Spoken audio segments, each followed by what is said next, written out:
Langi mamal soi fo mau lo tātua tunu ma leo whaafonga le nei fwoi whao poponga o tala I meo lo te tupu lo tātua tunu I Sāmoa le amatango le neiva yaso o si mai le whaafonga.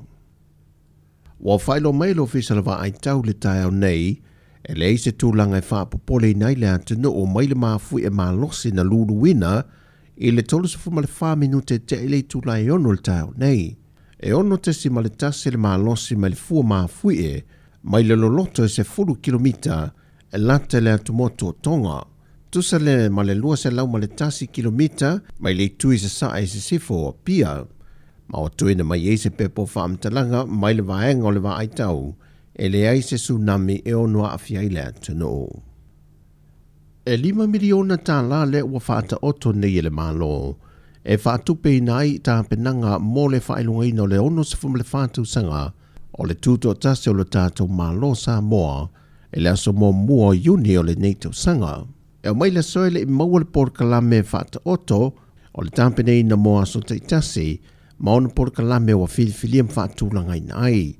Pei tai wana o aso wa mauti no pe ona whailua le fionga le sui pandemia I le whailua inga mala utu stala le whai wana veiaso. Ia, tāpenanga uma mai lava wale a matamel tātou porkalame mai le aso wharaile.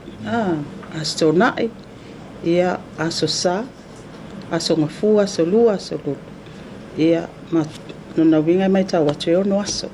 E 5 miliona o lea ua whaanganga mo le whaamoemoe. Paudi porkalame wa mauti noa, wa tāpena nisi o awhio anga mo whaafia fianga. 5 fautasi pito e lunga mai Amerika Sāmoa le amalanga mai, ma le tātou wono fautasi mai Sāmoa nei. 5 o ngā tūlanga lua wa lautongia mo tauwanga sa valipo Marching Girls, a toai manisi o porkalame o anga nuu wha Sāmoa o le ato e whafangu mai ile nei tuto tasi. O le asole o le ato e amata ilo inai I le tāro sanga, a le sa avea masui pāle mia le fionga ato e lupe po munuku o na semo, le ua ia lui nai le whaai unga na whia o tāro sanga o whainga pālota, e whaale au ngai nailona no fōe le pāle mene. O le tāro sanga le fionga ato e lupe, ono le a fianga o na ia whaal tangata e lalo le whaavai au tua Sāmoa. E se mai lea tālo sanga, o loo tui nātu e fōila na tālo sanga e whaasanga I le fionga le whaamasino sili sa tiusi mativa perese. E lona langona e whaai tu aula na whaai unga. E na ua whaiala na whaai unga, e au normal se isila sila mua e le whaamao ninga o mau. Pei tai whato a mawhai o na tāngo fia le soe ina o le tālo sanga luna lua, pe a mai o na iluina o le tālo sanga mua. Mai o tu mau pea le whaai unga tu ina mai le whaamasinonga, e tāo fia le tu mau le whaatinonga le whaai unga, na tu ina mai I le masina wa mawai. Wa te lele tu langa toe a ngai lungo le ati nae o le turisi Sāmoa, talu mai pa uma wa lalo le na afia I le ngata laulangi, aina te le lava se afia ngolo tātu o tunu ma le COVID-19 furuiva. E whaamau maungo le tusanga o mawai, na lata atu le 2% le toe si tio tangata tā whawhau mailo tātu o tunu, ma ina mawai se leni, e 5 se lautesi ma le 5 miliona Tala. Tupe wa toe wha au popo e le ngato pisinisi aolo tātou tamao a inga. Mai ua mai te wina fo I le pine wha mau, o le toe te tala ina o nisi whalitani malo fau I le atunu. E pe foio na yeise tase o whalitani malo e le mamau ese ma le official si ufongo le lau moe Sāmoa I lalovaya, le moana le villas I lunga le apa o la height.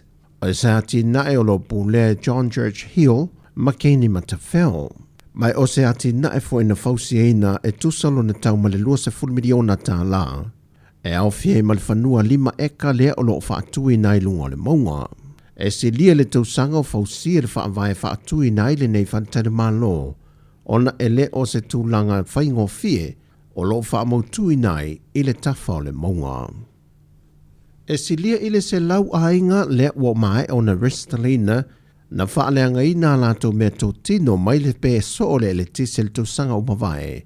Wa tāpena ied whaalapo pitonga o le malo si anga wha le tise mare malo e tu ina tu yeitau I se leni. Whai loe le ofisa sili o le whaalapo pitonga puna o whaale nā tura man sisi o manga le ala I sala no Francis Brown. Wa mai a le whailua ingalo na lua le vaiaso o mawai e toe whaamautui nai ia me tō tino ma pepa sāsainia au le whaamatui nā tu ia i lātou se leni. Ai sā toe whetu nai nai fo i maniso tālo sanga e pei o na wha i loa i whaasea mai ia i lātou sā tālo sanga.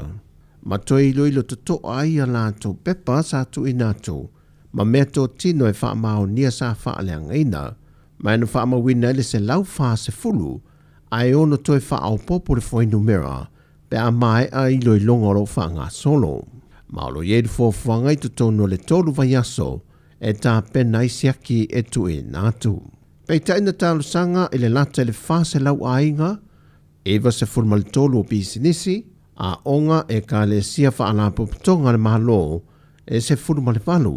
Mai ua mai o na whaanganga le malo le tupe e 2 miliona tā la e whaatupe nai lea whamoe moe. O tāna whawia le amatango le neiva yaso, manuia fōwhanga le a whenga e malo tātou tino o whasoi foia.